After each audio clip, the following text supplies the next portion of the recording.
হ্যাঁ গো নিখিল কাকা, বর্ষাকালের পেয়ারিগুলা দেখছি উপর থেকে চকচকা, পাকা টসটসা, দমে সুন্দর, খাতেই মন যাচ্ছে। কিন্তু যেই কেক কামড় দিচ্ছি দেখছি পোকায় ল্যাড় ল্যাড় করছে। ছি ছি, থুকে ফেলে দিতে হচ্ছে। বর্ষাকালের পেয়ারির মতন কোন ধরনের মানুষ আছে একটুকু বলো দেখিনি।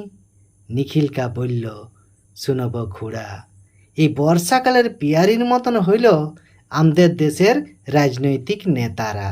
সুন্দর সুন্দর সাদা পোশাক পরে, জামা জুতা সুন্দর পরে তারা স্টেজে উঠে যায়, বক্তব্য দেয়, সুন্দর সুন্দর বক্তব্য শুনে হৃদয়টা গলে যায়। কিন্তু ওদের তুমি যদি ভিতরের খবর লাও, দেখবে কেউ 5টা দুর্নীতিতে যুক্ত, কেউ 7টা পরকীয়ায় যুক্ত। তাই ওদেরকে বাইরের থেকে যতই ভালো মনে হোক, ওরা কিন্তু বর্ষাকালের পিয়ারির মতন ভিতরটা পোকায় লেড় লেড় করছে।